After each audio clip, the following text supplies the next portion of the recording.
Have you ever wondered if your money could work for you?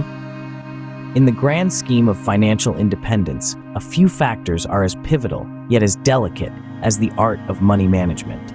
The ability to deftly navigate the financial landscape can spell the difference between a life of struggle and a life of comfortable ease. Picture this.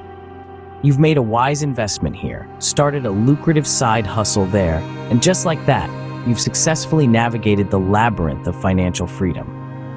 It's a rewarding feeling, to be sure.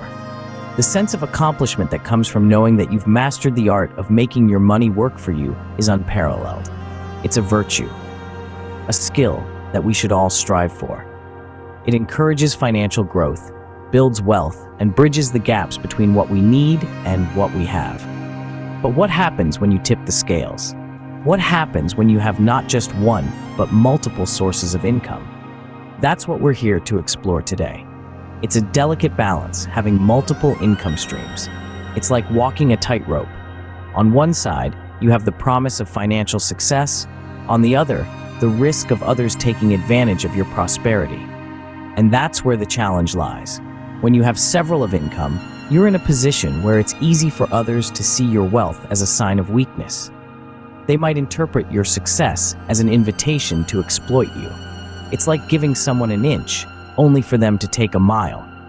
You may find yourself having to sacrifice your hard-earned financial security, your savings, and sometimes even your self-respect. And all this in the name of being too generous.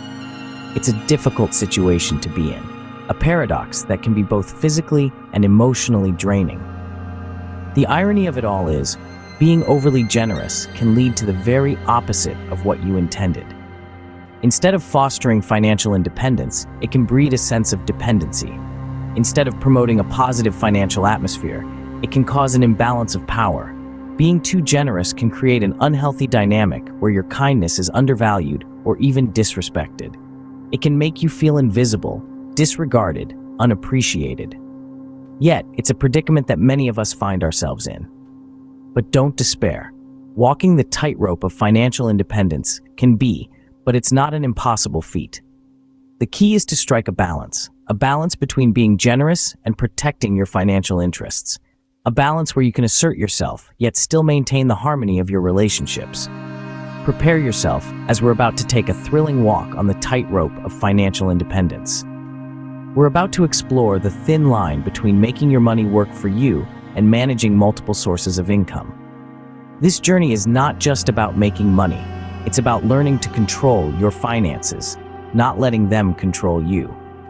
It's about standing firm in your decisions, yet still being kind and generous to those around you. It's about finding a middle ground where you can enjoy financial success without compromising your relationships or your peace of mind. It's a journey that requires balance, patience, and a clear understanding of your financial goals. It's a journey that will test your resolve, push your boundaries, and ultimately redefine your relationship with money. So are you ready? Strap on your balancing shoes, because we're about to take a walk on the tightrope of financial independence. We're about to delve deep into the fine line between making your money work for you and managing multiple income streams. Let's delve into some real-life examples to illustrate this further. Consider the case of Sarah, a successful businesswoman who was renowned for her unyielding generosity and kindness. Sarah, with her radiant demeanor and consistent willingness to lend a hand, was a shining exemplar of camaraderie in her industry. However, as the old saying goes, no good deed goes unpunished. Sarah's extraordinary generosity soon began to feel like a sword with two sharp edges. Sarah's colleagues, who once respected her for her benevolence, started perceiving her wealth as a potential area of exploitation. They began to manipulate her inherent good nature, knowing that her aversion to confrontation would prevent any backlash. Deadlines were carelessly ignored, and tasks were left half done, with the team members growing increasingly confident that Sarah would step in, take over, and ensure the completion of the job. In the beginning, Sarah did exactly as they predicted. She immersed herself in late-night work, rectifying errors, finalizing tasks, and chasing after missed deadlines. Sarah was under the mistaken belief that by doing so, She was creating a work atmosphere that was supportive and encouraging. However, the stark reality was that her actions were setting a precedent that was not detrimental but potentially destructive. The team she led no longer felt the urgency to achieve excellence or adhere to their responsibilities.